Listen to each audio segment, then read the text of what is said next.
Hi అండి. నమస్తే. నేను మీ Vaishnavi. Welcome back to foodies light.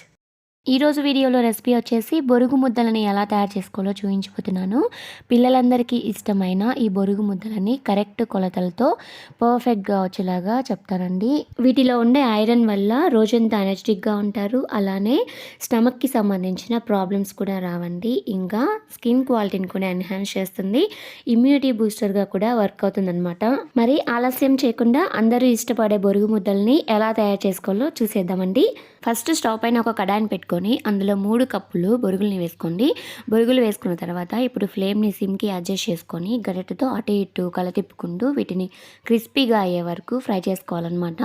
ఇలా చేసుకోవడం వల్ల ఎక్కడైనా బొరుగులు అనేవి మెత్తబడి ఉంటే క్రిస్పీగా అవుతాయండి. 2-3 నిమిషాలు వేపుకున్న తర్వాత ఇప్పుడు స్టవ్ ఆఫ్ చేసేసుకొని ఈ బొరుగుల్ని ఒక బౌల్లోకి ట్రాన్స్ఫర్ చేసేసుకొని ఈ బౌల్ని ఒక పక్కన పెట్టేసుకోండి. మళ్ళీ అదే కడాయిలో 1 టీ స్పూన్ నెయ్యిని వేసుకొని కరిగించుకోండి.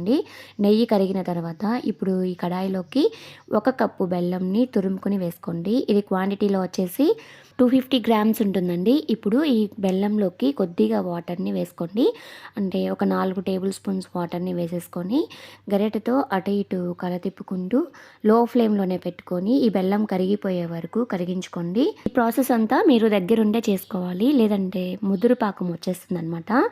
ఇప్పుడు బెల్లం అంతా కరిగిపోయిన తర్వాత ఫ్లేమ్ని మీడియంకి అడ్జస్ట్ చేసుకొని ఇలా నురగ వచ్చే వరకు దీన్ని బాయిల్ చేసుకోండి.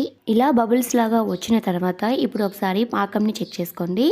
ఈ పాకంని కొద్దిగా తీసుకొని వాటర్ ఉన్న బౌల్లో కానీ లేదంటే ప్లేట్లో కానీ వేసుకొని చెక్ చేసుకోండి. ఇలా వేసుకున్న తర్వాత చేతితో పట్టుకొని చూస్తే షేప్ అనేది హోల్డ్ అవ్వాలన్నమాట. ఇలా జాలువారుగా ఉండకూడదు. ఇలా ఉందంటే ఇంకొక 2 నిమిషాలు ఈ పాకంని ఉడికించుకోండి. 2 నిమిషాల తర్వాత మళ్ళీ ఒకసారి బౌల్లో వేసుకొని చెక్ చేసుకోండి.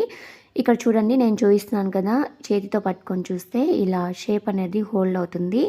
ఇలా వచ్చిన తర్వాత ఇప్పుడు స్టవ్ ఆఫ్ చేసేసుకోండి. ఎక్కువగా ఉడికించొద్దు.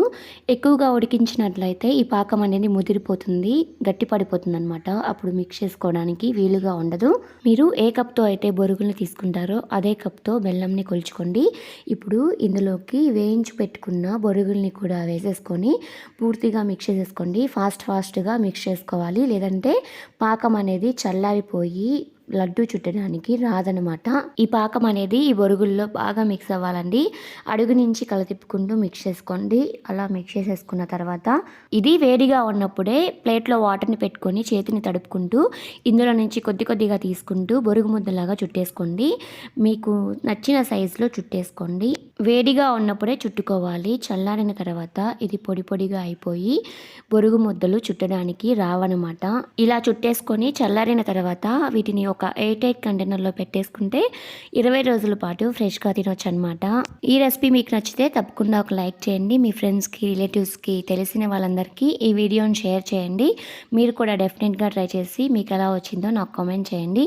మరెన్నో మంచి ఇంట్రెస్టింగ్ అండ్ టేస్టీ రెసిపీస్ కోసం ఫుడీసీ లైట్ ఛానల్ని షేర్ చేసి సబ్స్క్రైబ్ చేసేసుకోండి.